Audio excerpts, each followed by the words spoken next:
Assalamualaikum warahmatullahi wabarakatuh.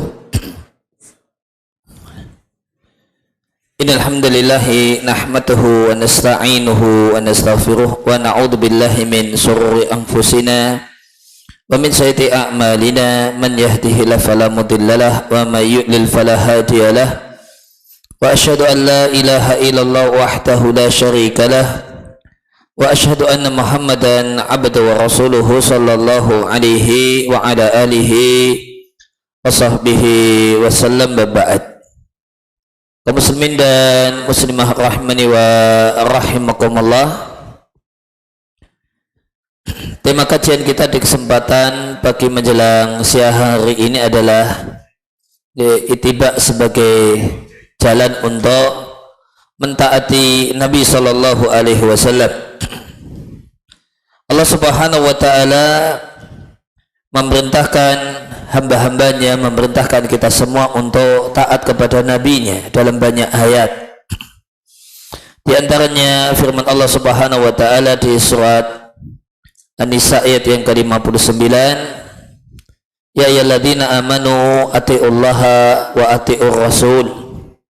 Wahai orang-orang yang beriman, taatlah kalian kepada Allah dan taatlah kalian kepada sang Rasul.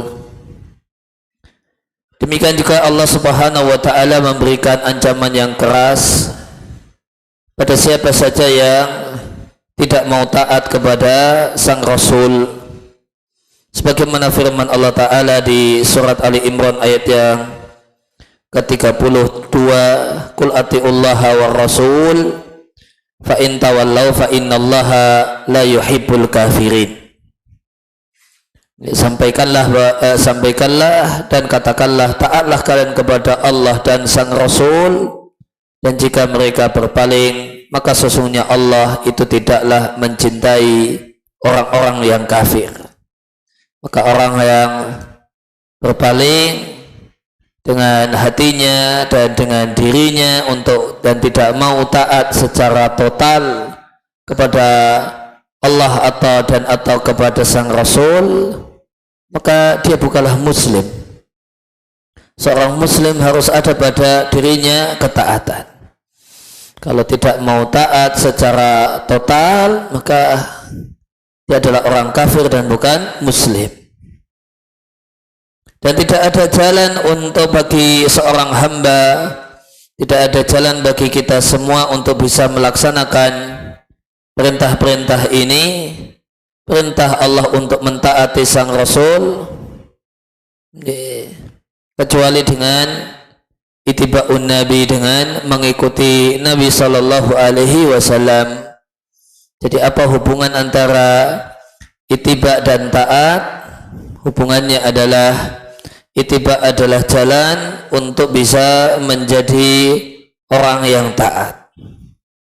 Oleh karena itu, maka di kesempatan pagi hari ini kita akan bahas berbagai hal seputar ittiba. Yang pertama, pengertian ittiba. Ittiba dalam bahasa Arab artinya sara fi atharihi wa talahu, berjalan mengikuti jejak. Berjalan mengikuti jejak. Itu makna dasarnya, sehingga ittiba itu mengandung maknanya adalah seputar menyusul, mencari, mengikuti, meneladani. Ini makna-makna dari kosakata ittiba. Misalnya ittiba Al-Quran artinya mengamalkan isi kandungan Al-Quran dan mengikuti dan mengamalkan isi kandungan Al-Quran. Kemudian yang kedua, pengertian ittiba dalam syariat.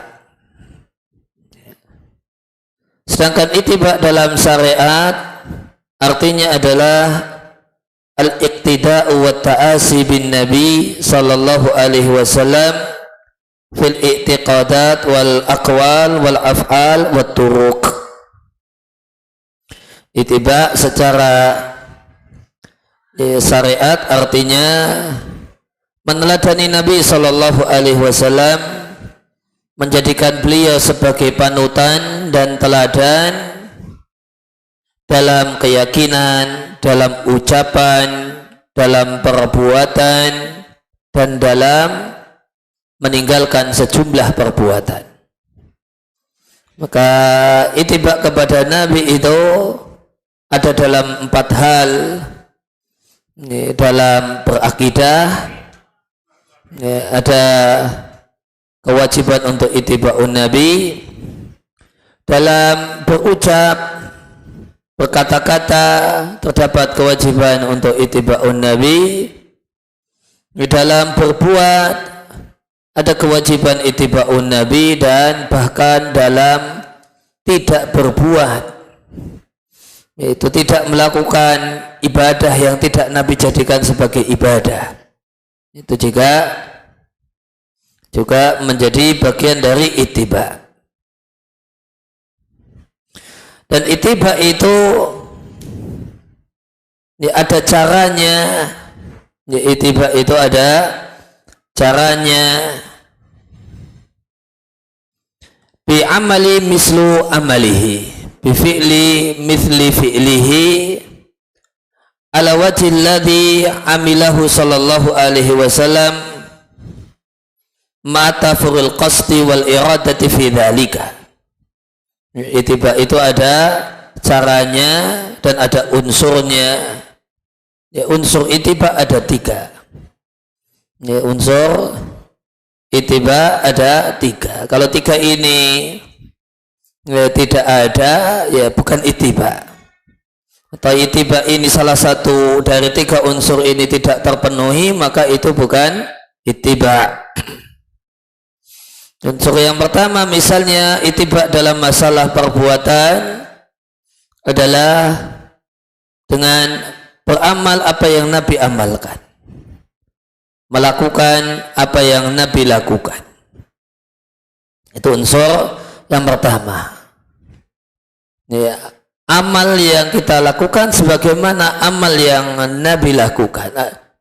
Amal yang kita ada pada diri kita sama dengan amal yang ada pada Nabi. Kemudian yang kedua, ala wajilladzi amilahu, dalam bentuk sebagaimana Nabi mengamalkannya. Bentuknya harus sama, bentuk pengamalannya harus sama.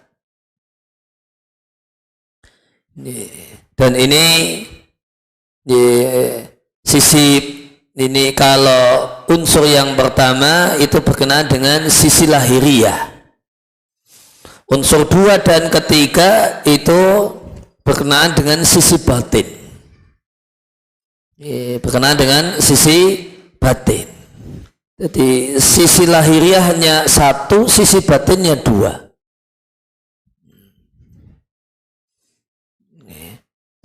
Maka beramal sebagaimana ada pada diri kita, amal sebagaimana yang ada pada Nabi. Ini sisi lahiriah.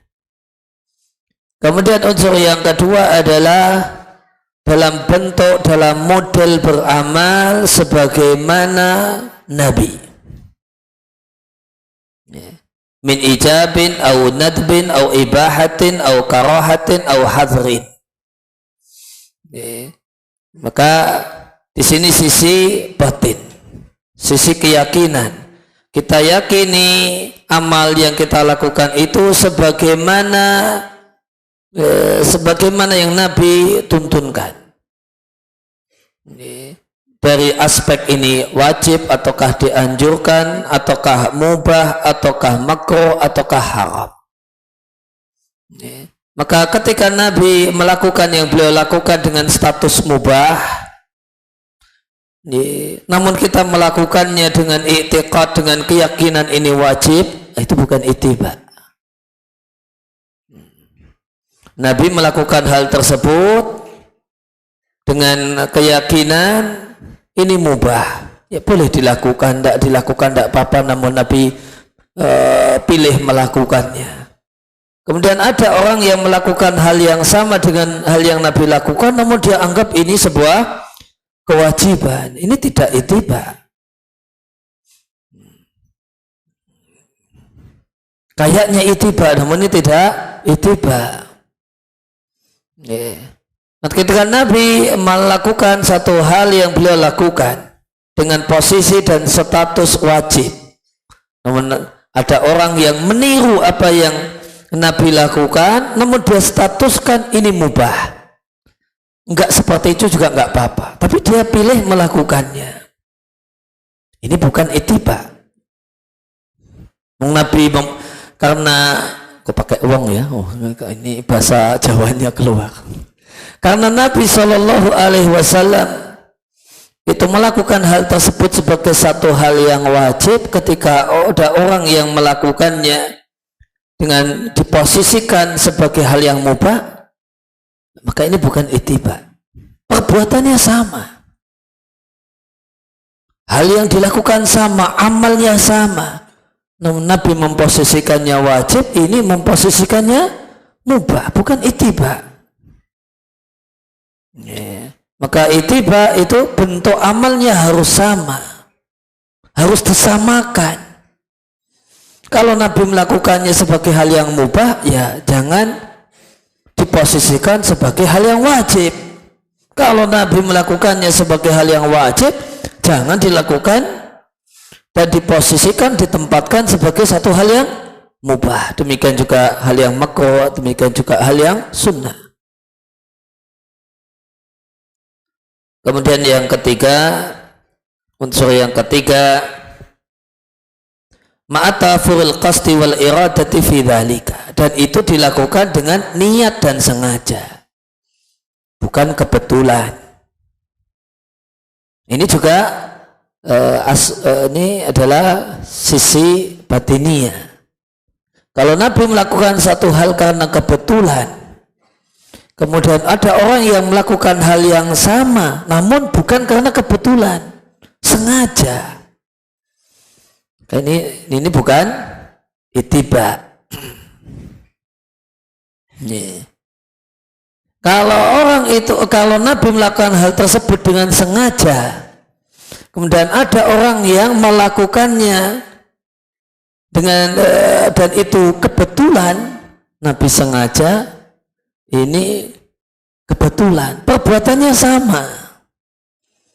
Nabi sengaja, kitanya kebetulan. Apakah ittiba? Bukan ittiba. Mungkin contoh sederhananya, Nabi makan pakai tangan kanan, ada orang makan pakai tangan kanan. Kenapa makan pakai tangan kanan? Nabi sengaja makan dengan pakai tangan kanan, orang ini makan pakai tangan kebetulan, makan dengan tangan kanan, tidak tergolong ittiba'un Nabi. Maka harus ada niat, mengikuti Nabi.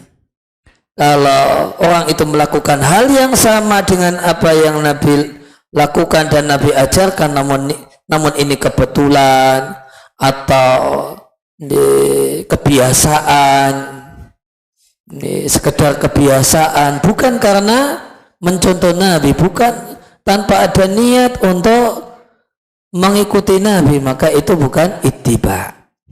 Jadi ittiba itu ada 3 unsur. Kalau tiga-tiganya, salah satu dari 3 ini tidak ada, bukan ittiba. Kalau salah satu dari 3 hal ini tidak ada, bukan ittiba. Kita punya amal, kita beramal sebagaimana amalnya Nabi, dan kita posisikan amal tersebut, kita tempatkan amal tersebut sebagaimana Nabi memposisikannya. Dan yang ketiga adalah itu kita lakukan karena mengikuti Nabi, bukan karena kebetulan, bukan karena kebiasaan. Maka tadi misalnya ittiba ada dalam 4 hal. Ittiba dalam keyakinan, ittiba dalam ucapan, ittiba dalam perbuatan, dan ittiba dalam tidak berbuat. Maka misalnya ittiba dalam akidah dan keyakinan, maka bentuknya adalah meyakini sebagaimana yang Nabi yakini. Meyakini sebagaimana yang Nabi yakini. Dalam bentuk sebagaimana yang Nabi yakini. Nabi menilai ini adalah keyakinan yang harus diyakini atau bukan.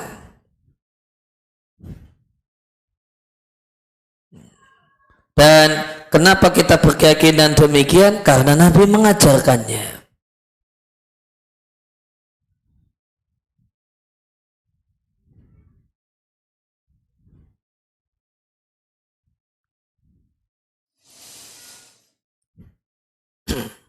Dan untuk kemudian ittiba pada Nabi dalam ucapan,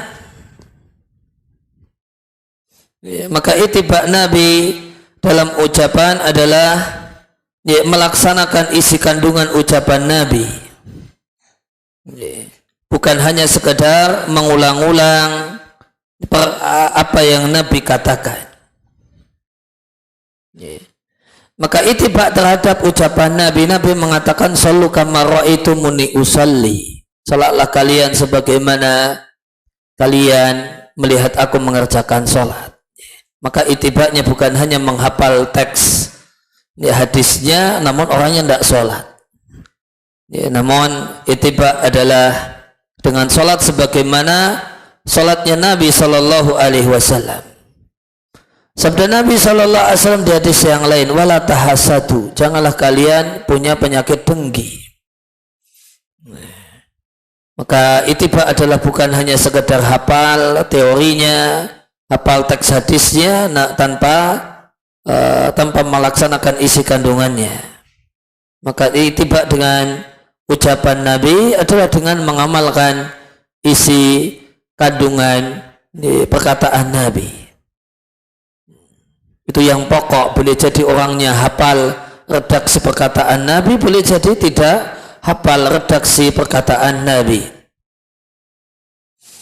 Kemudian ittiba dalam perbuatan Nabi, maka ini yang paling lengkap unsurnya,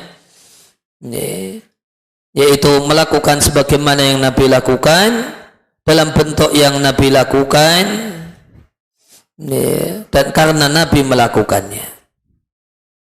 Maka melakukan sebagaimana yang Nabi lakukan. Kalau yang dilakukan berbeda, maka bukan ittiba. Maka bukan ittiba. Maka Nabi melakukan sholat. Maka kalau orang yang tidak mengerjakan sholat, tidak ittiba. Orang yang saya cuma mau mengambil makna kandungan sholat. Makna kandungan sholat itu kan jadi orang baik-baik. Karena sholat itu mencegah dari perbuatan keji dan mungkar. Inna sholata tanha anil fahsya'i wal mungkar. Saya tinggalkan perbuatan keji dan mungkar, tapi saya tidak sholat. Saya mengambil sisi batin dan pesan dari sholat. Ini bukan ittiba. Ittiba itu melakukan sebagaimana yang Nabi lakukan. Kemudian dalam bentuk yang Nabi lakukan.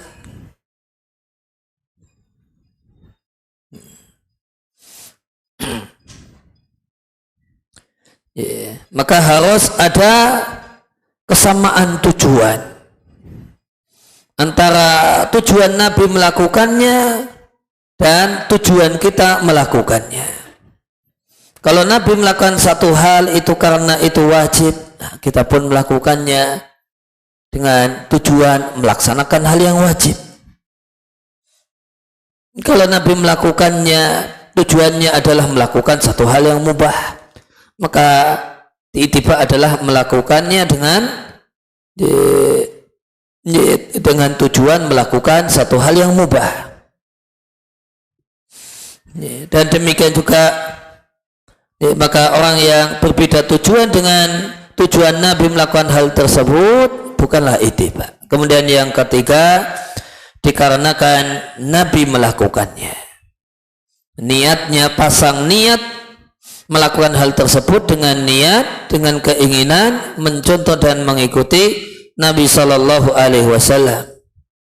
Karena seandainya perbuatannya sama dan niatnya itu sama, ini mubah, tapi tidak karena mencontoh Nabi, ya itu bukan ittiba.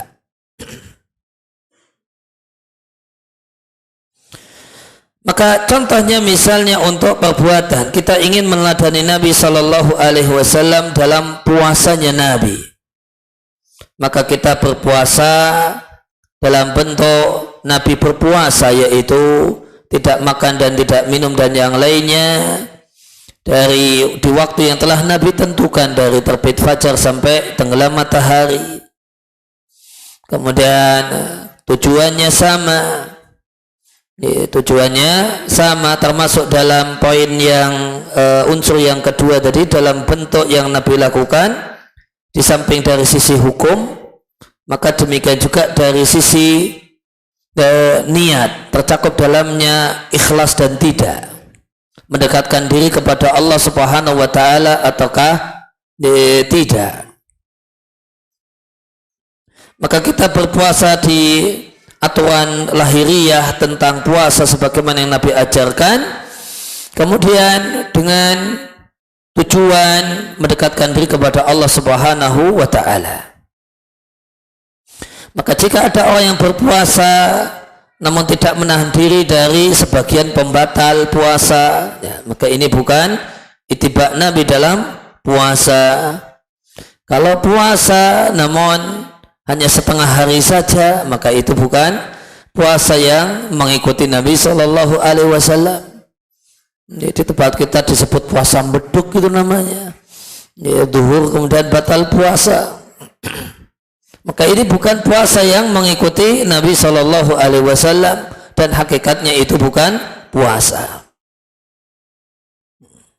Dan kita pun berpuasa dalam bentuk sebagaimana yang Nabi maksudkan, dan maksud Nabi adalah mendekatkan diri kepada Allah, maka kita pun mendekatkan diri kepada Allah Subhanahu wa taala. Dan jika Nabi itu memposisikannya sebagai puasa wajib, ya kita niatkan puasa wajib. Nabi puasa Ramadan itu dengan niat puasa wajib. Ada orang yang puasa di hari Ramadan namun niatnya puasa sunnah Ramadan, namun niatnya puasa sunnah, bukan ittiba Nabi, meskipun sama dengan yang lain, sama dengan Nabi dalam masalah sama-sama puasa di hari itu, tapi Nabi memposisikannya sebagai kewajiban. Nah, ini orang meniatkannya sebagai hal yang sunnah. Maka ini bukan ittiba kepada Nabi. Dan tidak boleh tidak, kita harus berpuasa karena Nabi puasa. Kenapa puasa di bulan Ramadan? Ya, apa alasannya kenapa puasa? Ngikuti Nabi, ikut Nabi. Kalau tidak ada niat semacam ini, maka bukan ittiba'un Nabi. Maka ittiba'un Nabi dalam perbuatan Nabi itu mengandung 3 unsur. Melakukan apa yang Nabi lakukan, dalam bentuk yang Nabi lakukan, dan dalam bentuk di sini mengandung 2 hal, sisi hukum. Kemudian yang kedua dari sisi niat dan keikhlasan. Kalau orang itu melakukan sebagaimana yang Nabi lakukan, namun niatnya pamer, niatnya cari muka sama manusia, itu tidak ittiba Nabi. Nabi melakukannya ikhlas karena Allah. Jika orang itu melakukannya karena mau pamer di depan manusia, tidak ittiba Nabi. Dan ketika Nabi itu melakukannya dengan maksud melakukan hal yang wajib, maka orang yang ittiba adalah melakukan hal yang sama dengan maksud melakukan hal yang wajib. Kemudian melakukan apa yang Nabi lakukan tersebut karena bersengaja mencontoh Nabi, mengikuti Nabi, ikut Nabi, bukan karena kebetulan, bukan karena kebiasaan dan budaya, namun karena mengikuti Nabi Shallallahu Alaihi Wasallam. Demikian juga kemudian ittiba dalam meninggalkan perbuatan. Isinya sama persis dengan masalah perbuatan, yaitu meninggalkan apa yang Nabi tinggalkan. Dalam bentuk dan maksud Nabi meninggalkannya dan karena Nabi meninggalkannya. Maka misalnya Nabi meninggalkan sholat sunnah saat matahari terbit. Nabi tinggalkan sholat sunnah saat matahari terbit. Maka kita tinggalkan sholat sunnah saat matahari terbit. Saat matahari terbit. Kenapa Nabi meninggalkannya? Kita harus samakan dengan kenapa Nabi meninggalkannya. Nabi meninggalkannya karena ini adalah waktu ibadahnya orang-orang musyrik penyembah matahari. Maka kita pun meninggalkannya karena dengan maksud yang sama dengan maksudnya Nabi. Kenapa ditinggalkan hal tersebut? Ya, karena mau ikut Nabi yang meninggalkannya. Nabi meninggalkan azan dan iqamah untuk sholat hari raya. Sholat hari rayanya Nabi, kata sahabat Jabir, tidak ada azan, tidak ada iqamah. Sholat hari raya Idul Fitri, sholat hari raya Idul Adha, tidak pakai azan, tidak pakai iqamah, kata sahabat Jabir bin Abdullah radhiyallahu taala anhuma. Maka kita tinggalkan azan dan iqamah untuk sholat hari raya. Kita tinggalkan. Kenapa kita tinggalkan? Apa maksud dari kita meninggalkannya? Ya karena ini ibadah yang tidak Nabi tuntunkan. Ibadah yang tidak Nabi tuntunkan. Karena Nabi menjadikan adzan dan iqamah itu hanya untuk sholat 5 waktu. Nabi hanya menjadikan adzan dan iqamah hanya untuk sholat 5 waktu. Maka kita pun maksud kita demikian. Kenapa ini ditinggalkan? Ya semata-mata ikut Nabi.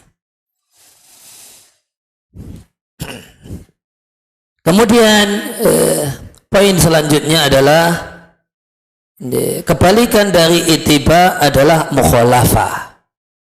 Kebalikan dari ittiba adalah melanggar, menyelisihi. Maka kebalikan dari ittiba adalah ittiba'un Nabi, kebalikannya adalah menyelisihi Nabi.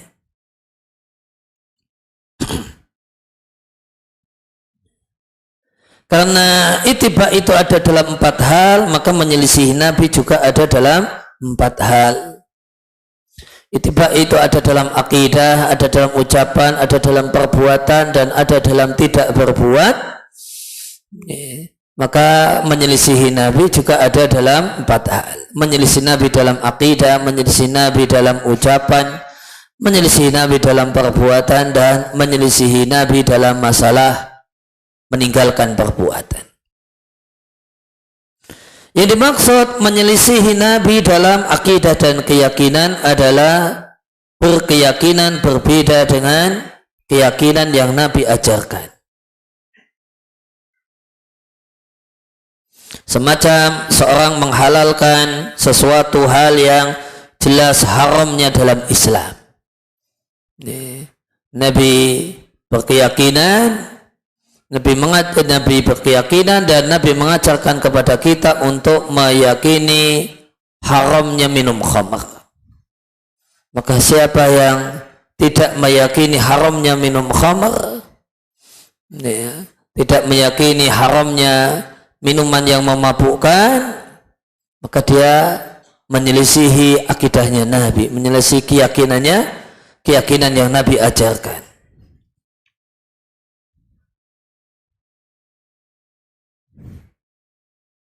Demikian juga misalnya mewajibkan sesuatu yang telah diketahui haramnya atau sesuatu yang diketahui mubahnya dalam ajaran Nabi Shallallahu Alaihi Wasallam, maka ini adalah menyelisihi Nabi dalam keyakinan. Nabi kemudian menjelaskan bahwasanya Nabi mengajarkan pada kita dia bolehnya misalnya bolehnya makan daging ayam. Maka siapa yang meyakini wajibnya makan daging ayam, itu menyelisihi keyakinan yang Nabi ajarkan. Atau siapa yang meyakini haramnya makan daging ayam, maka dia menyelisih akidah dan keyakinan yang Nabi ajarkan. Nabi Shallallahu Alaihi Wasallam mengajarkan kepada kita untuk meyakini Allah ada di atas sana, dan Allah Subhanahu Wa Taala ada di atas arsy.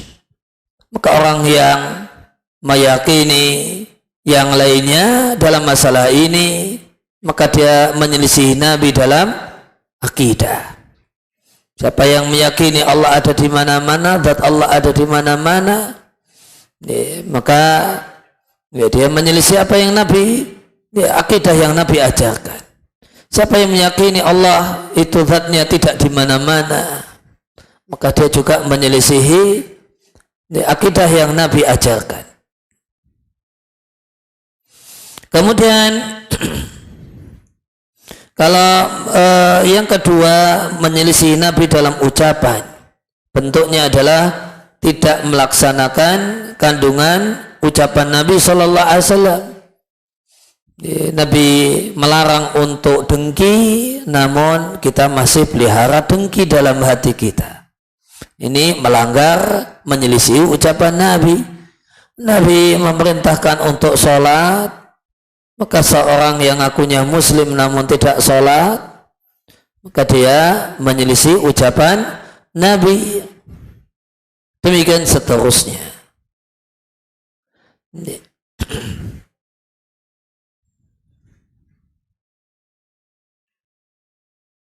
Sedangkan menyelisihi Nabi dalam perbuatan adalah meninggalkan satu perbuatan padahal itu wajib.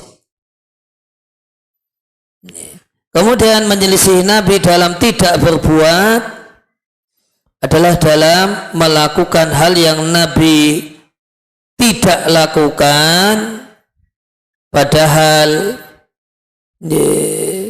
melakukannya hukumnya haram.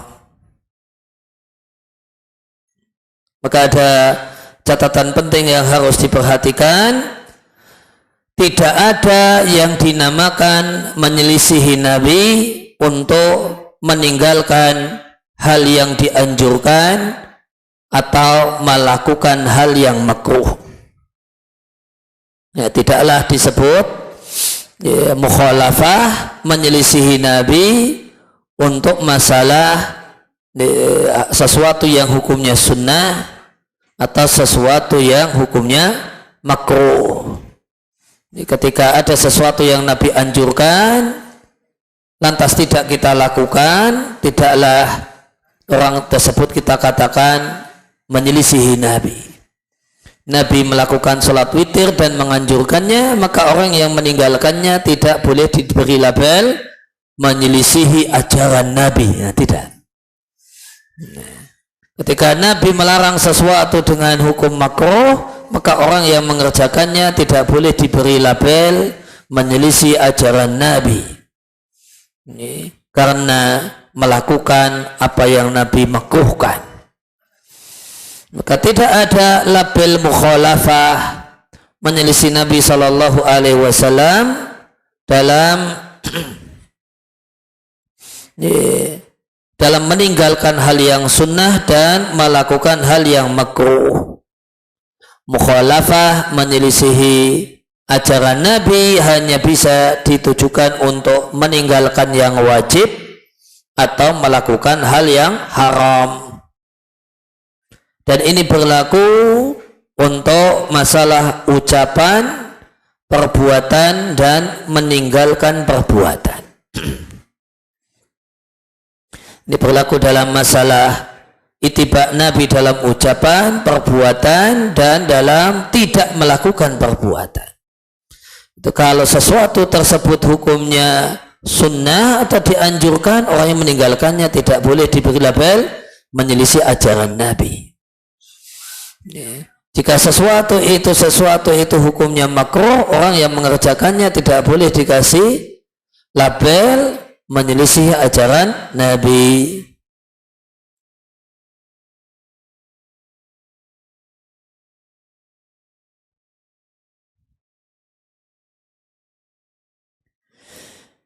Ya, kemudian poin selanjutnya yang ingin dibahas adalah hubungan ittiba dengan waktu dan tempat.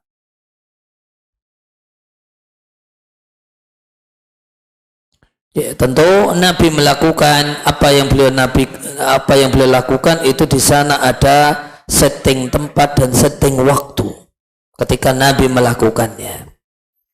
Maka perlu diketahui kaidah dalam masalah ini, kaidah penting dalam masalah ittiba.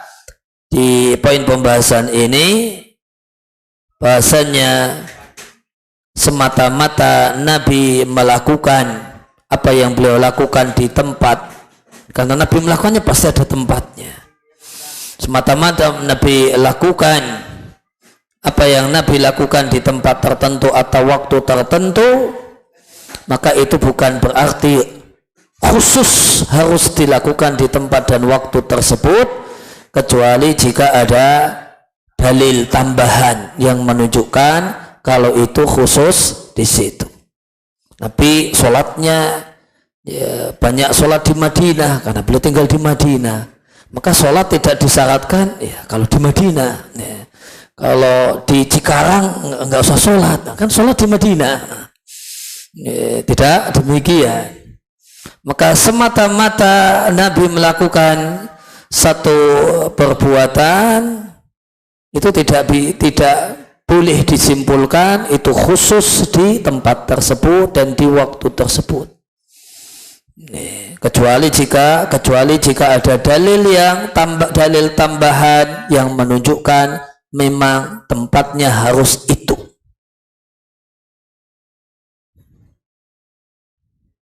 Maka ketika Nabi memang mengkhususkan yang dengan dalil yang lain, Nabi khususkan perbuatan itu di waktu tertentu dan di tempat tertentu, kita khususkan. Namun jika tidak Nabi khususkan, sekedar Nabi berbuat melakukan hal itu di waktu itu dan di tempat itu, tidak kemudian boleh disimpulkan harus di situ. Contoh yang ada, contohnya tadi, sholatnya Nabi di Mekah, sholatnya Nabi di Madinah, sholatnya Nabi secara umum di Saudi. Ya, bukan berarti kalau di luar Saudi tidak perlu sholat. Sedangkan contoh yang ada pengkhususannya, misalnya tawaf, Nabi khususkan itu untuk Ka'bah. Nabi khususkan itu untuk Ka'bah. Maka tidak ada tempat di dunia ini, tidak ada tempat di dunia ini yang boleh di sana, boleh di tempat tersebut ada ibadah tawaf kecuali di sekeliling Ka'bah. Di Madinah saja tidak ada yang boleh kemudian melakukan padanya ibadah tawaf. Kalau tawaf belanja bab yang lain. Kalau tawafnya tawaf belanja, tawaf muter, tawaf secara makna bahasa, muter-muter untuk belanja, cari oleh-oleh. Ini bab yang berbeda. Namun ibadah tawaf itu tidak boleh dilakukan kecuali di sekeliling, kemudian kecuali di sekeliling Ka'bah. Kalau tawaf belanja di mall bisa, di pasar bisa, di ini bisa. Tapi itu bukan ibadah tawaf, itu tawaf secara bahasa. Bukan tawaf secara syariat yang berarti satu bentuk ibadah tertentu. Demikian juga misalnya untuk setting waktu puasa wajib di bulan Ramadan, maka itu sudah Nabi tentukan bulannya harus bulan Ramadan. Ya, wukuf itu di Arafah pada tanggal 9 Dzulhijjah. Idul Fitri itu ya setelah Ramadan. Idul Adha itu juga di waktunya. Ya, maka semata-mata Nabi melakukan satu perbuatan itu tidak berarti khusus di satu waktu dan tempat tertentu, itu tidak berarti khusus itu kecuali ada di keterangan tambahan dan dalil tambahan yang menunjukkan hal tersebut. Sedangkan apa yang Nabi lakukan secara kebetulan dan Nabi tidak menyengaja melakukannya, maka tidak disyariatkan meskipun itu berulang-ulang Nabi lakukan. Meskipun itu berulang-ulang Nabi lakukan. Semisal Nabi singgah dan istirahat di tempat-tempat tertentu dalam perjalanan beliau dari Mekah ke Madinah atau dari Madinah ke Mekah, atau kemudian Nabi sholat di tempat tertentu dikarenakan istirahatnya di situ. Karena Nabi capek istirahat di satu tempat, kemudian sholat di tempat itu, maka dan Nabi melakukan istirahat kemudian sholat di tempat itu karena kebetulan capeknya di situ dan merasa perlu istirahat di situ, maka tidak boleh orang bersengaja untuk sholat di situ, sengaja datang ke tempat itu untuk sholat sunnah di situ. Karena Nabi sholat sunnah atau sholat di situ itu statusnya kebetulan. Beliau safar, kebetulan jalurnya lewat situ, kebetulan capeknya di situ, kebetulan merasa perlu istirahat di situ. Karena istirahat di situ akhirnya sholat wajib atau sholat sunnah di situ. Maka tidak boleh ada orang sengaja datang ke situ untuk istirahat di situ. Nabi pernah rebahan di situ, ya sudah datang ke situ cuma untuk rebahan. Padahal rebahannya Nabi karena capek. Nah, ini rebahannya karena sengaja mau rebahan di tempat itu. Maka ini bukan ittiba. Maka Nabi singgah di satu tempat, kemudian Nabi sholat di tempat tersebut karena beliau singgah di situ, bukan karena sengaja mengkhususkan istirahat dan sholat di tempat tersebut. Maka jika ada orang yang mengkhususkan tempat tersebut untuk sholat atau mengkhususkan tempat tersebut untuk istirahat, sebenarnya belum capek, tapi lewat di situ, wah ini tempat dulu Nabi istirahat, sudah istirahat di situ, maka ini bukan ittiba menurut pendapat yang paling benar. Ini kenapa kita katakan menurut pendapat yang paling benar? Karena di sini ada perselisihan antara sahabat Ibnu Umar dengan mayoritas para sahabat. Sahabat Ibnu Umar itu menilai bahwasanya sengaja melakukan hal yang sama dengan apa yang Nabi lakukan di satu tempat itu bagian dari ittiba. Namun mayoritas yang sangat banyak dari para sahabat, yaitu sahabat yang lain selain Ibnu Umar, tidak menilai itu sebagai ittiba. Di sahabat Ibnu Umar itu pernah melihat Nabi lewat di satu tempat, dan karena di tempat itu ada ranting pohon, maka Nabi jalannya merunduk supaya tidak nabrak ranting pohon. Setelah Nabi wafat, sahabat Ibnu Umar lewat tempat tersebut, ranting pohonnya sudah tidak ada dan beliau tetap merunduk dan tetap merunduk di situ. Ini padahal di situ sudah tidak ada ranting pohon. Sahabat Ibnu Umar menilai ini adalah diantara bentuk ittiba Nabi. Namun mayoritas yang sangat banyak, karena hanya beliau saja, hanya sahabat Ibnu Umar saja yang punya yang punya cara berpikir demikian, mayoritas para sahabat menilai ini tidak ittiba. Ittiba Nabi ya kalau jalan lewat situ dan dahannya masih ada ya kemudian merunduk, kalau enggak ya nabrak ranting pohon. Maka ittiba Nabi adalah ya kalau lewat situ ranting pohonnya masih ada ya merunduk. Itu ittiba Nabi di situ. Itu mayoritas para sahabat. Diselisih oleh sahabat Abdullah bin Umar. Dan perbuatan Abdullah bin Umar ini tidak disetujui oleh mayoritas para sahabat, bahkan ayahnya sendiri. Bahkan ayahnya sendiri juga tidak setuju hal tersebut. Ya, sebagaimana terdapat dari riwayat dari sahabat Umar radhiyallahu taala anhu, ketika itu beliau safar dan beliau lihat banyak orang mendatangi satu tempat, rame-rame pada mendatangi satu tempat. Kemudian Umar kemudian cari info kenapa orang-orang pada ramai ke sana.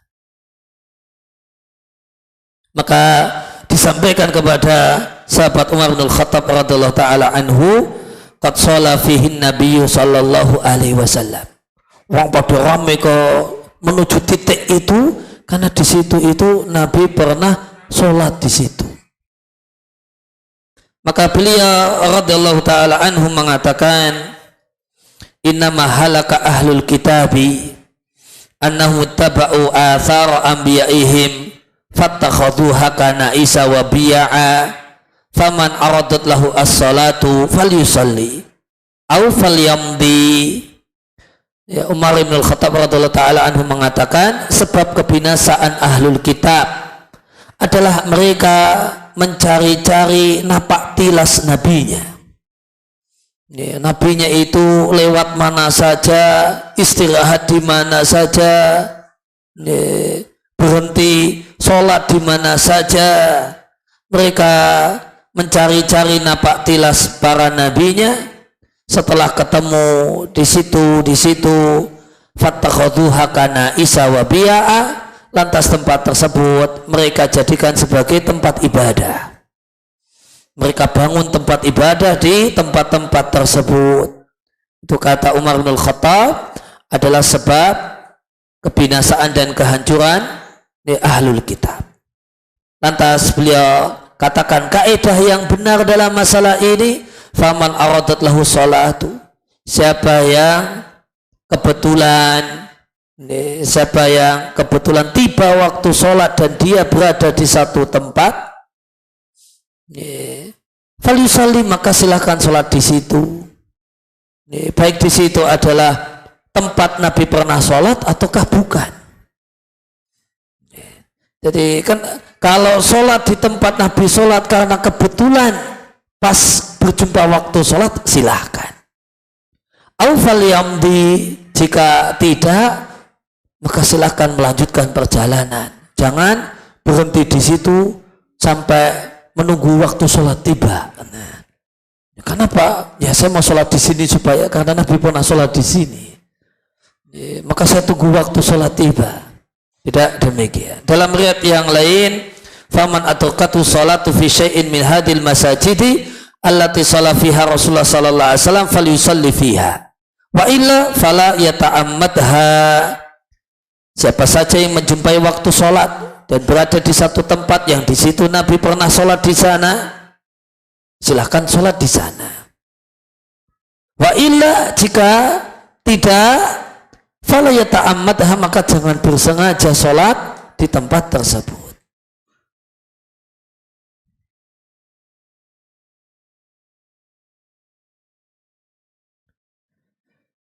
Ya, meskipun di sini ya, untuk kemudian hal ini boleh jadi di sebagian perkara diperselisihkan. Apakah Nabi itu melewati satu tempat dan melewati satu tempat itu sengaja dan menjadikannya sebagai ibadah atau karena faktor yang lain. Itu boleh jadi ada hal-hal yang diperselisihkan. Semacam para ulama berselisih pendapat karena kebiasaan Nabi ketika beliau kalau kemudian orang itu datang dari Madinah ke Mekah, kemudian mau ke Masjidil Haram, maka nanti dia akan menemukan persimpangan jalan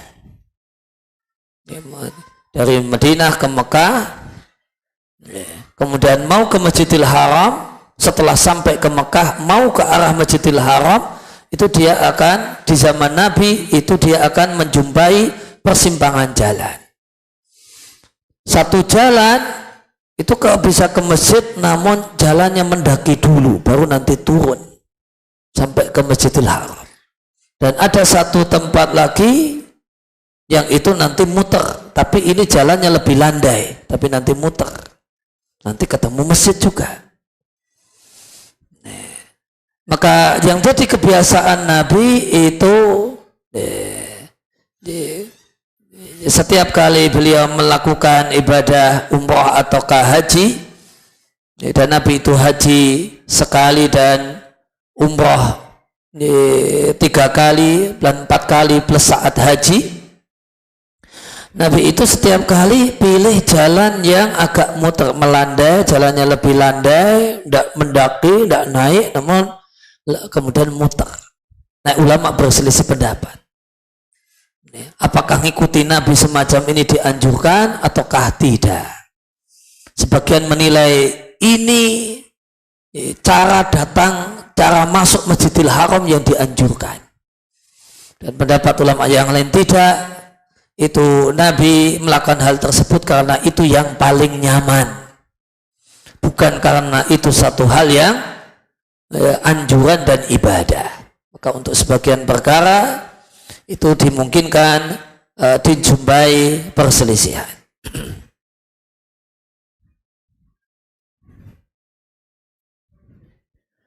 Tentang hal ini, tentang masalah bahasanya semata-mata Nabi melakukan satu perbuatan di satu tempat, itu bukan berarti khusus ada ajaran untuk mengkhususkan tempat dan waktu tersebut. Dijelaskan oleh Ibnu Taimiyah rahimallahu ta'ala, beliau katakan, atau sebagaimana Ibnu Taimiyah menyampaikan hal ini, demikian juga disampaikan oleh Al-Amidi di kitabnya. Beliau katakan, falau waqa'a fi'luhu fi makanin aw zamanin makhsusin, jika ada perbuatan Nabi di waktu atau tempat tertentu, maka tempat dan waktu tersebut tidaklah masuk dalam bagian ittiba, baik itu satu hal yang berulang Nabi lakukan ataukah tidak berulang, kecuali jika ada dalil tambahan yang menunjukkan kalau ibadah tersebut memang khusus di tempat itu. Semacam ibadah haji khusus di Arafah, yaitu wukuf itu khusus di Arafah, dan sholat 5 waktu itu khusus di waktunya masing-masing, puasa yang wajib itu khusus di bulan Ramadan, dan seterusnya. Maka ini hubungan antara pembahasan tentang hubungan antara tempat dan waktu dan kaitannya dengan ittiba.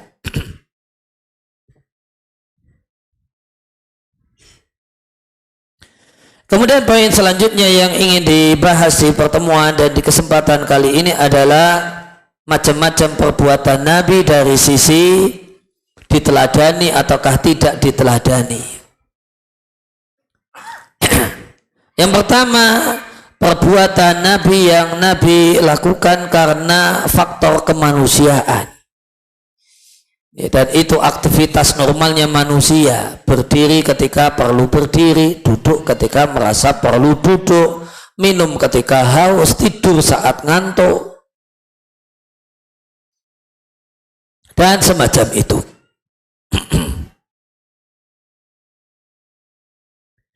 Maka perbuatan yang merupakan aktivitas beliau sebagai sosok manusia ini dari sisi ittiba ada dua macam. Dari sisi ittiba terdapat ada dua macam. Macam yang pertama, terdapat dalil dan penjelasan yang menunjukkan kalau itu diwajibkan atau dianjurkan. Semacam Nabi perintahkan makan dengan tangan kanan. Kemudian Nabi mengajarkan untuk minum itu 3 periode, 1 teguk, kemudian dijauhkan, ngambil napas, kemudian minum lagi, 1 teguk lagi, kemudian dijauhkan, baru minum lagi. Atau kemudian Nabi sebagaimana umumnya perbuatan beliau minum dengan tidak dalam keadaan berdiri, kemudian tidur dengan miring kanan, maka aspek-aspek ini adalah aspek disyariatkan padanya ittiba. Di sini ada ittiba. Kemudian yang kedua, perbuatan-perbuatan kemanusiaan Nabi, namun tidak terdapat dalil khusus yang menjelaskan kalau itu diperintahkan untuk diikuti dan ditiru. Maka jika tidak terdapat dalil tambahan, yang ada cuma dalil yang atau hadis yang menceritakan kalau Nabi berbuat demikian. Namun tidak ada hadis yang menjelaskan kalau itu satu hal yang diperintahkan. Maka perbuatan-perbuatan ini tetap berada dalam hukum asalnya, yaitu min haisul ibahatu lil jami', boleh bagi siapa saja yang mau melakukannya. Melakukannya boleh, tidak melakukannya boleh.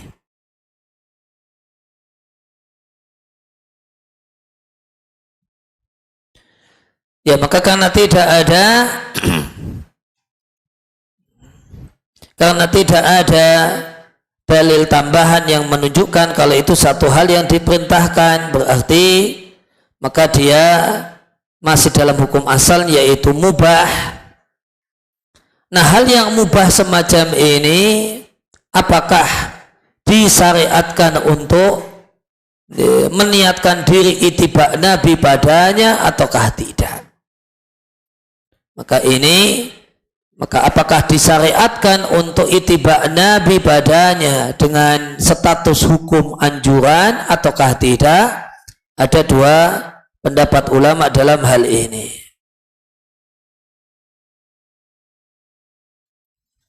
Ini berkaitan dengan perselisihan Ibnu Umar dengan mayoritas para sahabat. Ada yang berpendapat bahasanya meneladani Nabi dalam hal tersebut, jika niatnya meneladani Nabi dianjurkan. Meskipun itu adalah perbuatan mubah.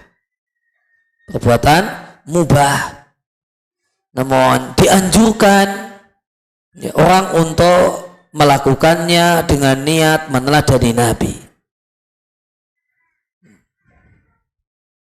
Dan ini adalah pendapatnya sahabat Ibnu Umar yang melakukan semisal itu. Meskipun Nabi Shallallahu Alaihi Wasallam melakukannya itu kebetulan dan tidak sengaja. Misalnya tadi yang saya contohkan dari perbuatan sahabat Ibnu Umar. Beliau lewat di satu tempat, beliau merundukkan badan di situ. Kenapa? Karena dulu lewat di situ dan Nabi merundukkan badan. Berjalan merundukkan badan di situ hukumnya mubah. Ya kan? Orang itu berjalan mau merunduk, mau tegak, mubah semua ya. Berjalan tegak mubah, berjalan merunduk mubah. Namun Ibnu Umar berpendapat bahwasanya berniat untuk meladani Nabi dengan berjalan merunduk di tempat itu satu hal yang bagus, satu hal yang baik, satu hal yang menjadi bagian dari ittiba'un Nabi. Padahal di tempat itu penyebab Nabi merunduk sudah hilang, karena ranting pohon di situ sudah ditebang, sudah dipotong. Maka ketika berada di situ, mau jalan tegak itu hukumnya mubah, mau jalan merunduk hukumnya mubah. Namun Ibnu Umar berpandangan meneladani Nabi di sini satu hal yang dianjurkan.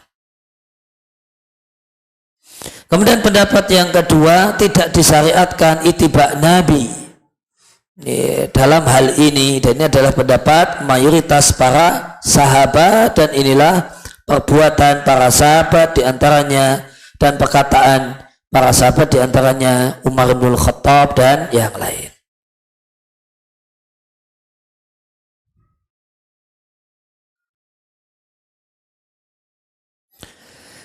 Kemudian termasuk dalam kategori perbuatan Nabi karena faktor kemanusiaan adalah perbuatan Nabi karena faktor budaya. Maka orang yang melakukannya pada dasarnya hukumnya mubah. Maka perbuatan tersebut hukum dasarnya adalah mubah. Lantas bolehkah orang melakukannya dengan niat ittiba'un Nabi ataukah ittiba'un Nabi? Maka tadi kalau mengikuti cara pandang Ibnu Umar maka sebagai satu hal yang dianjurkan, namun yang benar, dan itu pendapat mayoritas para sahabat, tidak ada ittiba' Nabi di situ. Itu bukan ruang untuk ittiba' Nabi. Semacam Nabi SAW itu memakai imamah, Nabi memakai sorban, tutup kepala dalam bentuk sorban, itu yang benar adalah karena faktor budaya berpakaian. Karena hadis-hadis yang berbicara tentang keutamaan memakai serban, sholat dengan serban itu nilainya 70 kali lipat dibandingkan sholat tanpa pakai serban.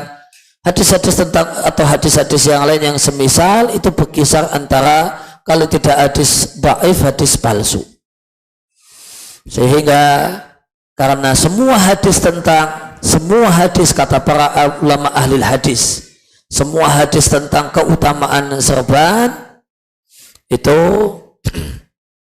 adalah hadis, kalau tidak dhaif ya hadis palsu. Sehingga yang ada hanya perbuatan Nabi, sudah tidak ada ucapan Nabi. Karena hadis-hadis ucapan Nabi tentang keutamaan serban itu semuanya dhaif atau bahkan palsu. Sehingga yang ada adalah perbuatan Nabi. Nabi itu memakai sorban.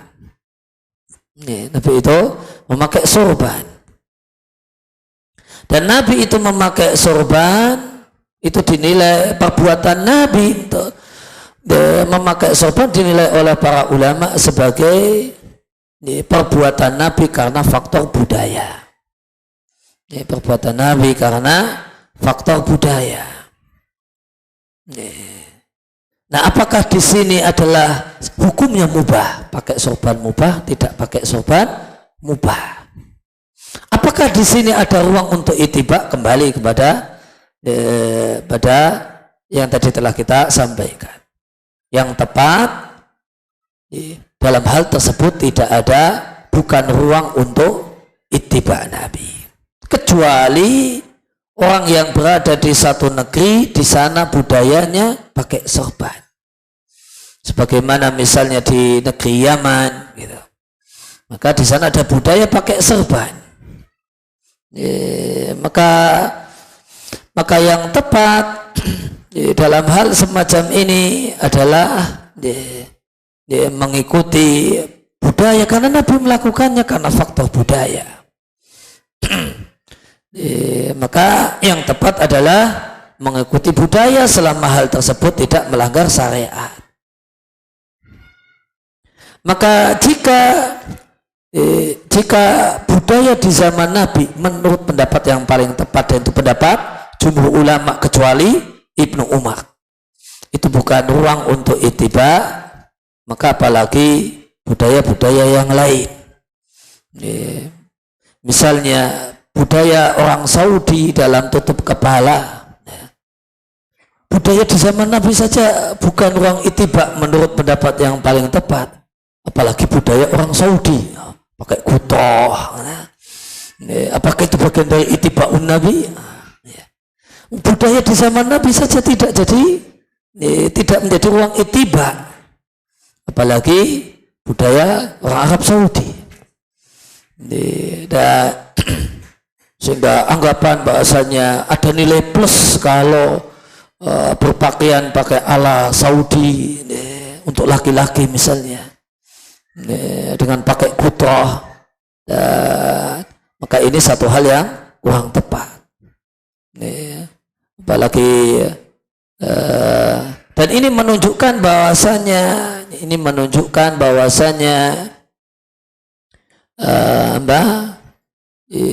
kita lihat para ulama kita di Arab Saudi, mereka tidak pakai sorban.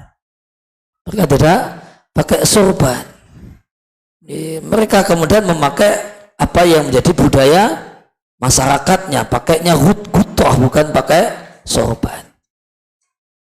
Ya, maka jika budayanya Nabi saja itu budaya di masa Nabi saja yang tepat, karena kita tidak tutup mata ada perselisihan ulama dalam masalah ini, itu saja bukan ruang ittiba, apalagi budaya-budaya yang lain.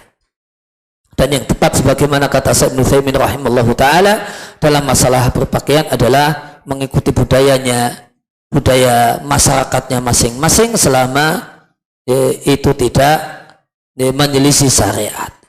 Ittiba Nabi dalam masalah pakaian, kata Syekh Ibnu Utsaimin rahimallahu taala, adalah mengikuti budaya masyarakatnya, model yang berkembang di masyarakatnya, kecuali jika hal tersebut nyata-nyata menyelisih syariat. Maka jika kemudian jika budaya di masa Nabi tidak jadi ittiba, maka budaya Pakistan atau India itu juga tidak menjadi ruang untuk ittiba. Namun dalam masalah ini boleh jadi di sebagian perkara itu adalah hal yang diperselisihkan ulama. Di sebagian perkara diperselisihkan ulama, ini satu hal yang merupakan ruang ittiba atau bukan. Contohnya masalah laki-laki rambutnya gondrong atau cenderung gondrong.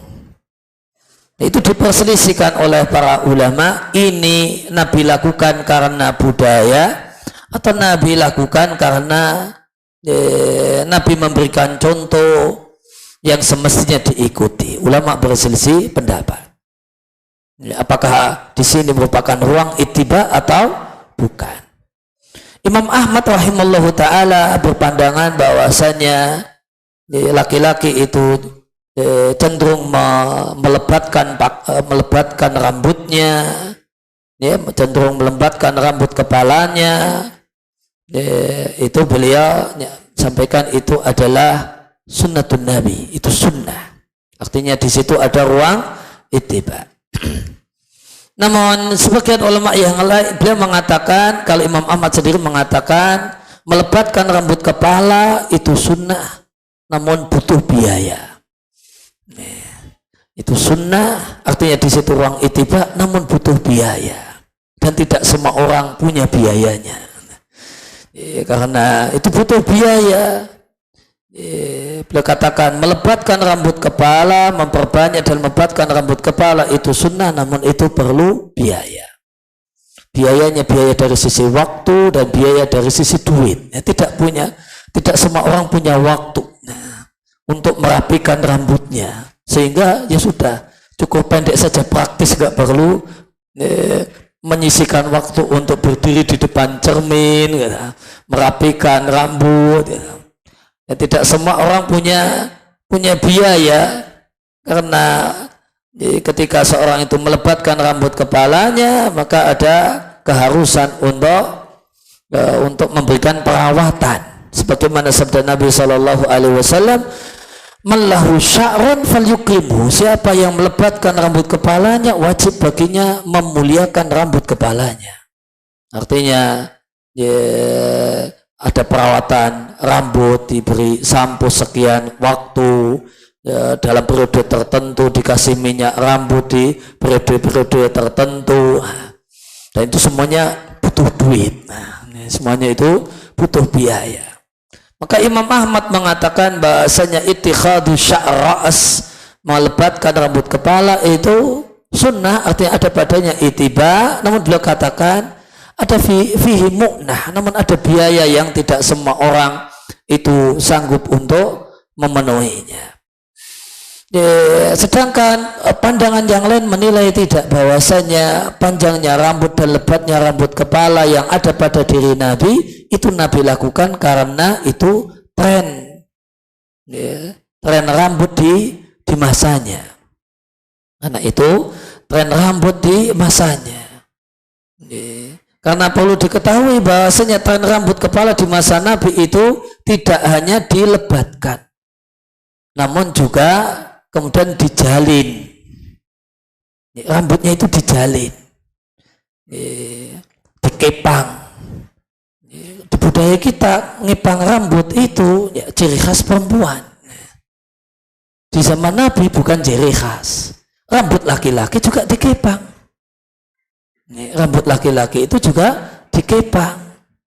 Maka Nabi Shallallahu Alaihi Wasallam beliau dikafani ketika beliau meninggal dunia dalam keadaan rambutnya dikepang 3. Rambutnya dikepang 3.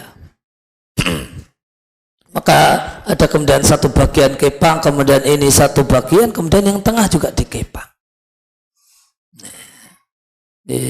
Karena namun kalau orang kemudian laki-laki kemudian sekarang kemudian melebatkan rambut terus kemudian kepangan, berkepang, orang akan komentar, wah kayak perempuan. Sebagaimana laki-laki di tempat kita kalau kemudian pakai gutroh itu nanti dikomentari oleh simbah-simbah, loh kok laki-laki kok kudungan, laki-laki kok pakai kudung, ya sebagaimana ya, kalau rambutnya melebatkan rambut kepala kemudian Nabi dikepang, kadang kepang 3 ya sudah saya kepang, ya, maka orang mengira di belakang ini kok rambut kepang kayak perempuan tapi kok pakai peci ya.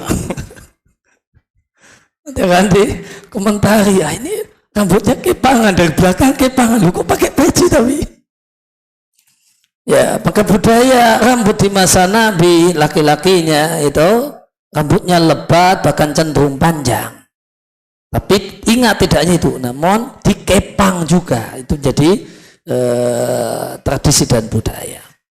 Maka sebagian ulama menilai lebatnya rambut kepala dan panjangnya rambut kepala itu adalah tren atau budaya rambut kepala laki-laki, bukan satu hal yang statusnya sunnah, yang artinya ada ruang ittiba di dalamnya. Dan pendapat yang dipilih oleh Syekh Muhammad ibn Shalih Al-Utsaimin rahimallahu taala adalah melebatkan rambut kepala atau cenderung memanjangkannya itu adalah budaya. Itu adalah budaya, tren budaya di masyarakat pada saat itu. Maka yang tepat dalam ini adalah mengikuti budaya orang-orang soleh sekarang. Budaya orang-orang soleh sekarang cenderungnya rambutnya itu rambut laki-laki itu tidak lebat, tidak digondrongkan. Itu kecenderungan, itu tren budaya orang-orang baik, orang-orang soleh di zaman ini, tidak hanya di negeri kita, di Indonesia, di negeri-negeri yang lain juga sama. Ya, maka untuk sebagian perkara itu boleh saja diperselisihkan. Apakah itu di situ ada ruang ittiba atau bukan ruang ittiba? Dan di antara hal yang menguatkan hal ini atau berkaitan dengan rambut kepala tadi, di antara hal yang menguatkan semacam pendapat yang dipilih oleh Syekh Muhammad ibn Shalih Al-Utsaimin rahimallahu taala adalah sabda Nabi Shallallahu Alaihi Wasallam untuk salah satu sahabat. Nabi mengomentari salah satu sahabat beliau katakan, ni'mar rajulu fulan laula tulu jummatihi wa isbalu izarihi. si fulan itu adalah laki-laki yang baik seandainya bukan karena panjangnya rambut kepalanya dan isbalnya, celananya dan pakaiannya. Lebih komentar demikian untuk salah satu sahabat. Si fulan itu adalah ni'mar rajul, orang yang baik, laki-laki yang baik, laula tulu jummati, seandainya rambutnya tidak panjang, seandainya rambutnya tidak gondrong, wa isbalu izari, dan seandainya pakaiannya tidak isbal. Maka perkataan Nabi Shallallahu Alaihi Wasallam ini lantas disampaikan kepada sahabat tersebut. Hadisnya ada di Riyadhus Shalihin di bab isbal. Perkataan Nabi ini disampaikan kepada sahabat tersebut, maka mendengar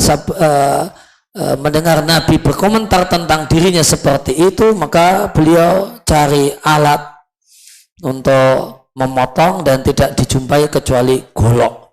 Akhirnya beliau potong rambutnya pakai golok, dengan bantuan orang tentunya. Dia potong rambutnya dengan golok, kemudian dia potong kainnya juga dengan sepertinya disobek, gitu ya, disobek supaya tidak isbal. Di lanjutannya hadis kemudian disebutkan, maka terlihatlah orang tersebut sudah berubah tampilan, rambutnya sudah dipotong pakai golok. Nah, kemudian pakaiannya itu sudah tidak isbal, namun benang itu karena tidak rapi ya, benangnya masih kelihatan ada atau urai ya, ada benang yang ini karena tidak rapi. Yang penting segera mencocoki apa yang Nabi katakan. Maka Nabi Shallallahu Alaihi Wasallam menegur orang yang rambutnya gondrong dan beliau sampaikan, kalau mau jadi orang baik rambutnya jangan gondrong. Yaitu kemudian yang pertama tentang perbuatan karena faktor kemanusiaan dan karena perbuatan karena faktor budaya. Kemudian yang kedua, perbuatan Nabi yang diketahui kalau itu hukum khusus untuk Nabi Shallallahu Alaihi Wasallam. Semacam Nabi itu boleh nikah tanpa mahar, semacam Nabi itu punya kewajiban sholat malam, semacam Nabi itu haram makan sedekah dan zakat. Kalau Nabi itu tidak boleh makan sedekah dan zakat, kalau keluarga Nabi yaitu Bani Hashim atau termasuk juga keturunan Nabi itu tidak boleh memakan zakat, namun boleh menerima sedekah.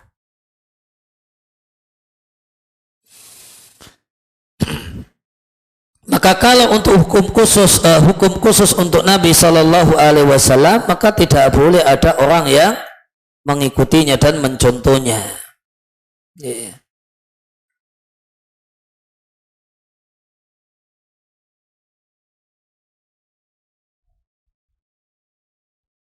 Kemudian yang ketiga, perbuatan Nabi yang ketiga adalah al-af'al at-ta'abudiyah, perbuatan-perbuatan yang statusnya adalah ibadah.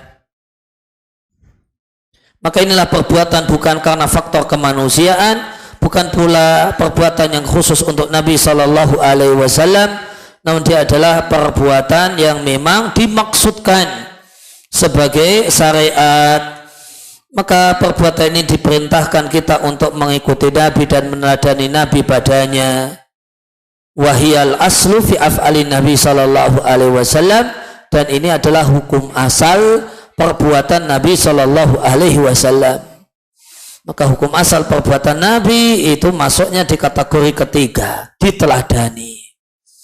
Nanti kemudian ada perlu data-data khusus untuk mengatakan ini hukum khusus Nabi. Perlu keterangan khusus, data tersendiri untuk dikatakan oh ini budaya di masa Nabi. Karena jika tidak ada data khusus yang menunjukkan kalau ini hukum khusus untuk Nabi atau ini sekedar Nabi lakukan karena faktor budaya, maka nanti dimasukkan dalam kategori ketiga sebagai perbuatan yang nilainya ibadah, nilainya adalah syariat, dan diperintahkan umat untuk mengikutinya dengan status boleh jadi wajib ataukah sunnah tergantung kajian lebih dalam untuk masing-masing perbuatan Nabi Shallallahu Alaihi Wasallam tersebut.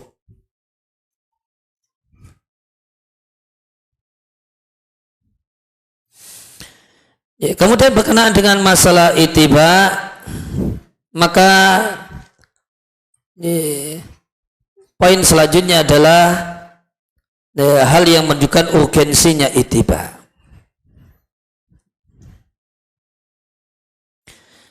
Apa hal atau apa saja hal-hal yang menunjukkan kalau ittiba itu satu hal yang penting. Yang pertama, ittiba Nabi adalah syarat diterimanya ibadah. Karena syarat diterimanya ibadah adalah ikhlas karena Allah Subhanahu wa taala dan ittiba'un Nabi. Mencontoh dan meneladani Nabi. Yang kedua, ittiba adalah salah satu dari dua kaidah dasar Islam, yaitu yang merupakan turunan dari dua kalimat syahadat. Syahadat la ilaha illallah menunjukkan kaidah dasar Islam, ibadah hanya ditujukan kepada Allah Subhanahu wa taala. Kemudian syahadat Muhammadur Rasulullah memberikan kaidah, menghasilkan kaidah, meneladani kewajiban untuk meneladani Nabi Sallallahu Alaihi Wasallam. Maka dua kaidah mendasar Islam adalah al-ikhlas, memurnikan ibadah untuk Allah, dan al-ittiba. Ikhlas itu turunan dari la ilaha illallah, ittiba itu turunan dari syahadat Muhammadur Rasulullah. Yang ketiga, ittiba adalah jalan untuk masuk surga. Sebagaimana sabda Nabi Sallallahu Alaihi Wasallam, kullu ummati yadkhuluna al-jannata illa man aba. Semua umatku itu masuk surga kecuali yang enggan diajak masuk surga. Para sahabat bertanya dengan nada heran, ya Rasulullah, wa man ya'ba? Wahai Rasulullah, siapa itu orang yang enggan untuk masuk surga? Nabi katakan, siapa yang taat kepadaku dengan ittiba, maka dia masuk surga, dan siapa yang durhaka kepadaku, maka dia adalah orang yang enggan untuk masuk surga. Kemudian yang keempat, ittiba Nabi adalah bukti cinta kepada Allah Subhanahu wa ta'ala. Berdasarkan surat Ali Imran ayat yang ke-31, qul in kuntum tuhibbunallaha fattabi'uni yuhibbukumullah wa yaghfir lakum dzunubakum wallahu ghafurur rahim. Katakanlah, jika kalian betul-betul mencintai Allah, maka ikutilah aku, ittibalah denganku, kata Nabi. Niscaya Allah akan mencintai kalian dan mengampuni dosa-dosa kalian, dan Allah Maha Pengampun dan Maha Penyayang. Dan ayat ini Ali Imran 31 itu disebut oleh para ulama dengan sebutan ayatul imtihan, ayat ujian. Menguji semua orang yang mengaku-ngaku cinta Allah Subhanahu wa ta'ala. Jika perbuatannya sesuai dengan kandungan Ali Imran 31, maka berarti dia lulus ujian. Namun jika ternyata perbuatannya tidak selaras dengan kandungan Ali Imran 31, maka ini hanya sekedar orang yang ngaku-ngaku cinta pada Allah namun tanpa bukti. Kemudian yang kelima, ittiba adalah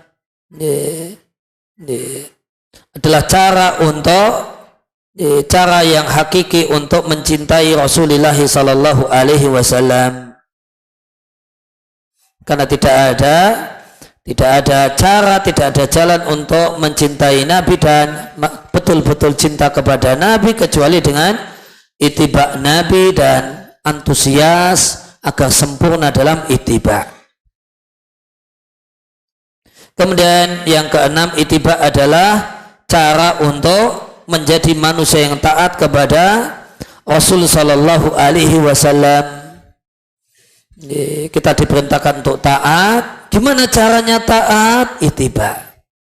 Gimana ittiba? Ya, sudah dijelaskan di depan gimana itu ittiba. Kemudian yang ketujuh, ittiba adalah min sifatil mu'minina lazimati lahum, sifat yang melekat pada diri orang yang beriman. Maka orang yang betul-betul beriman adalah orang yang ada pada dirinya ittiba Nabi. Sebagaimana surat An-Nur ayat 51 dan 52, Inna makana qaulal mu'minina idza tu'u ila Allahi wa rasulihi liyahkuma bainahum ayaqulu sami'na wa ata'na wa ulaika humul muflihun. Hanyalah ucapan, hanyalah slogan dan semboyan orang-orang yang beriman jika diajak pada hukum Allah dan Rasulnya adalah mereka katakan sami'na wa ata'na, kami dengar dan kami taat. Inilah ittiba. Dan hanyalah mereka orang-orang yang beruntung. Wa may yuti'illah wa rasulahu wa yakhshallaha wa yattaqahi fa ulaika humul faizun. Siapa yang taat pada Allah dan Rasulnya, takut kepada Allah dan bertakwa kepadanya, maka dialah orang yang beruntung. Kemudian yang kedelapan, ittiba adalah tanda takwa. Maka ciri orang yang bertakwa ittiba Nabi. Maka tidak mungkin ada orang yang bertakwa tanpa ittiba Nabi. Kata atau orang yang kemudian jika ada orang yang mengaku bertakwa namun perbuatannya menunjukkan kalau dia tidak ittiba'un Nabi, maka itu bukanlah takwa yang sesungguhnya. Itu hanya klaim takwa namun realitanya tidak ada padanya tanda bukti benarnya takwa. Maka orang yang mengatakan bahwasanya saya mengambil substansi ibadah namun dia tidak mau melakukannya, ya berarti dia tidak ittiba karena perbuatannya tidak sebagaimana perbuatan Nabi. Dia mengambil substansinya saja. Sholat itu yang penting jadi orang baik, tapi nggak sholat. Kemudian setelah itu dia mengaku bertakwa, maka ini adalah pengakuan yang dusta dan karena tidak sesuai dengan kenyataan.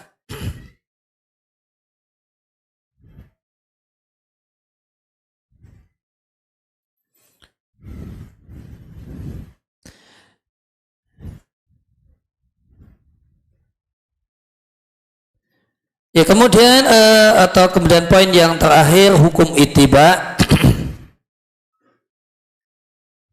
Hukum ittiba Nabi, meneladani Nabi, mencontoh Nabi dalam apa yang Nabi ajarkan adalah sesuatu hal yang baku dalam syariat ini.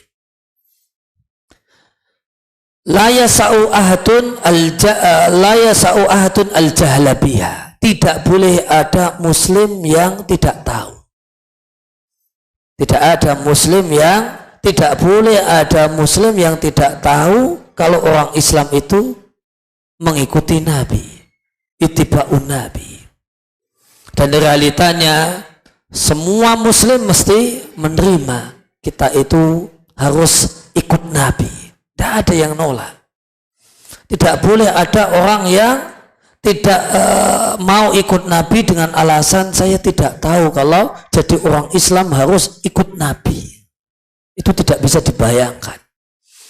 Ya, maka ini adalah keharusan untuk mengikuti Nabi adalah satu perkara yang tidak boleh ada muslim yang tidak tahu. Kenapa? Li'annaha minal ma'lumi minad-dini bidawah.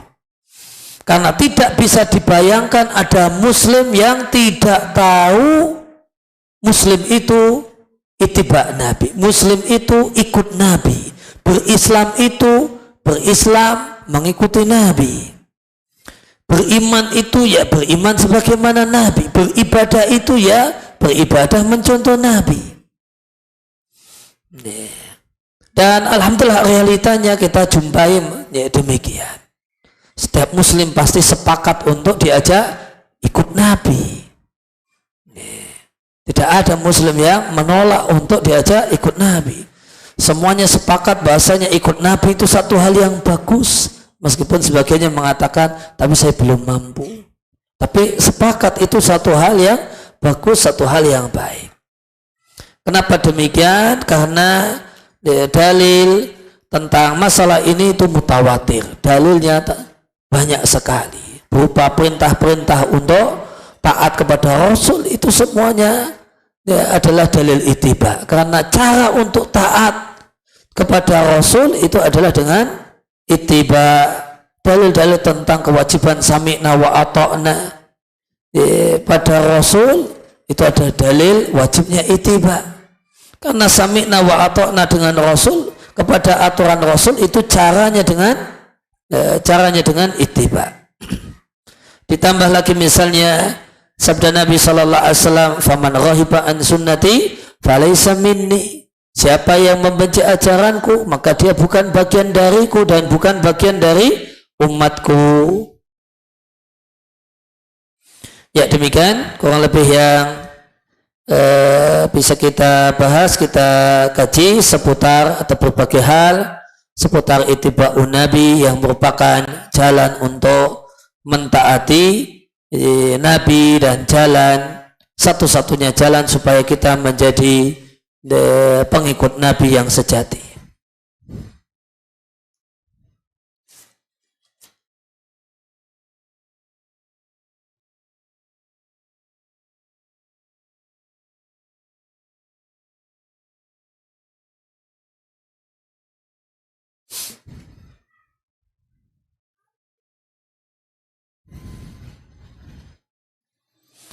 Apakah ada dalil dari Al-Quran dan hadis yang menjelaskan setelah Rasul wafat maka Rasul itu masih bisa memberikan hadis-hadis baru kepada orang yang berjumpa dengan Nabi melalui mimpi, kepada keturunannya atau kepada orang saleh? Jawabannya tidak ada. Maka dengan wafatnya Nabi, agama ini sudah sempurna dan tidak membutuhkan apapun, tambahan ayat Al-Quran, tambahan hadis Nabi, tidak dibutuhkan dan tidak ada itu. Hadis-hadis baru setelah Nabi wafat yang merupakan sah sebagai hadis Nabi karena melalui jalan mimpi atau melalui jalan jin yang mengaku-ngaku sudah hidup sejak zaman Nabi, itu semua adalah hal yang mengada-ada, dan mimpi yang baik semacam mimpi berjumpa dengan Nabi tidak kita ingkari. Namun kata Nabi, mimpi itu statusnya adalah mubasyirat, sebagai kabar gembira saja, tidak kemudian membawa syariat baru. Mimpi-mimpi yang baik diantaranya mimpi berjumpa dengan Nabi itu hanya berstatus sebagai mubasyirat, pemberi kabar gembira. Ma baqiya minan nubuwati ilal mubasyirat. Tidak ada kenabian yang tersisa kecuali mubasyirat, yaitu mimpi yang baik. Mimpi yang baik diantaranya mimpi berjumpa dengan Nabi itu tidak akan membuat aturan baru, syariat baru, perintah larangan baru, anjuran baru.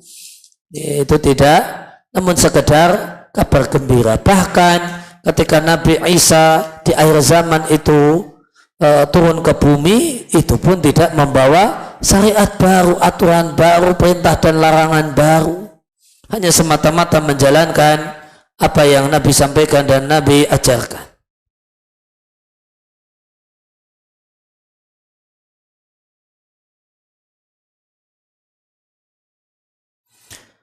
Ada beberapa hal perbuatan yang itu merupakan hukum khusus Nabi Shallallahu Alaihi Wasallam. Kalau jumlah pastinya ada berapa poin, saya tidak tahu jumlah pastinya. Namun di antara contohnya tadi sudah disebutkan, semisal Nabi itu boleh nikah tanpa mahar, boleh menikahkan wanita yang menghibahkan dirinya kepada Nabi. Kemudian demikian juga kita jumpai hukum khusus untuk Nabi. Beliau bisa menikahi seorang wanita tanpa ijab kabul dengan walinya, namun karena malah dinikahkan oleh Allah Subhanahu wa taala, sebagaimana pernikahan Nabi dengan Zainab binti Jahsyin. Nabi tidak ijab kabul sama walinya karena Allah Subhanahu wa taala yang menikahkannya. Ya. Dan ada kemudian beliau boleh berpoligami dari satu waktu lebih dari 4. Kemudian tadi ada hukum khusus, dilarang memakan zakat dan sedekah, namun boleh kalau hadiah. Ada kewajiban khusus, wajib sholat malam. Sebagian ulama mengatakan Nabi itu punya hukum khusus, wajib menyembelih hewan kurban setiap tahunnya. Maka itu beberapa hukum khusus untuk Nabi Sallallahu Alaihi Wasallam. Diantaranya adalah juga dimakamkan di tempat meninggalnya, tidak dimakamkan di pemakaman umum. Itu juga hukum khusus untuk Nabi Sallallahu Alaihi Wasallam.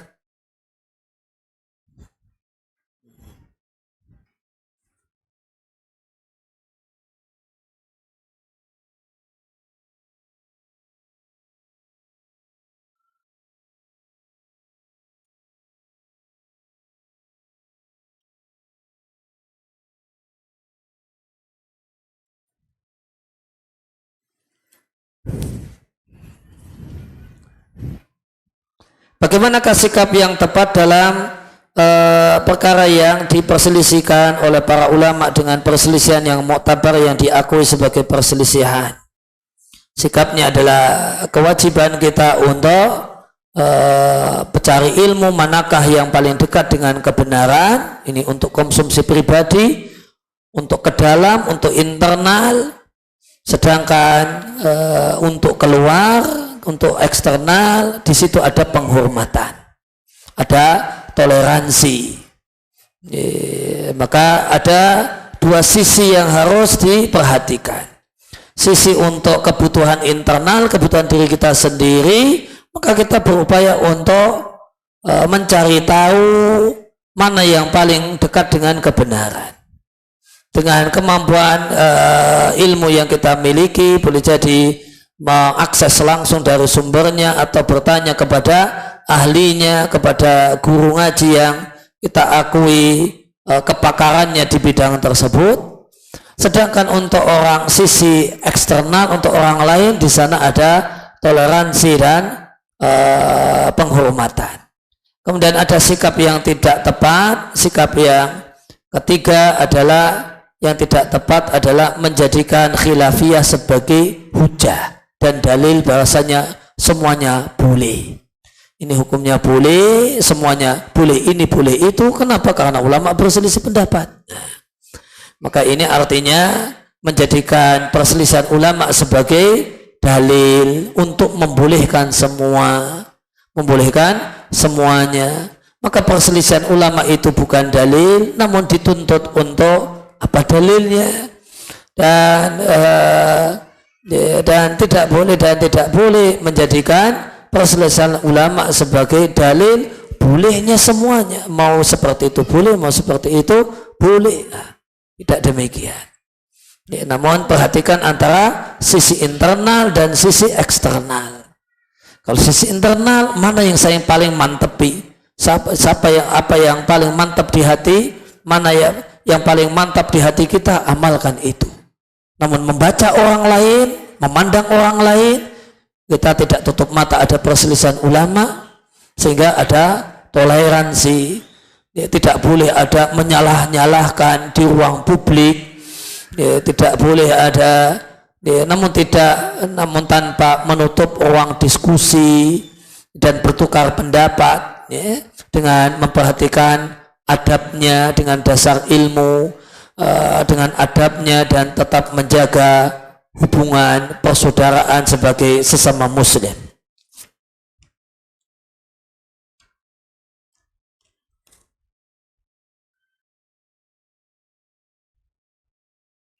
Apakah sholawat itu menjadikan Nabi bangun dari kuburnya? Jawabannya yang disampaikan oleh Nabi, siapa yang bersolawat nanti akan ada malaikat yang akan menyampaikan Nabi di alam kubur. Bukan beliau bangkit dari kubur, bukan. Non dia tetap di alam kubur. Non malaikat menyampaikan bahasanya fulan itu bersolawat untukmu. Fulan itu menyampaikan salawat untukmu, demikian.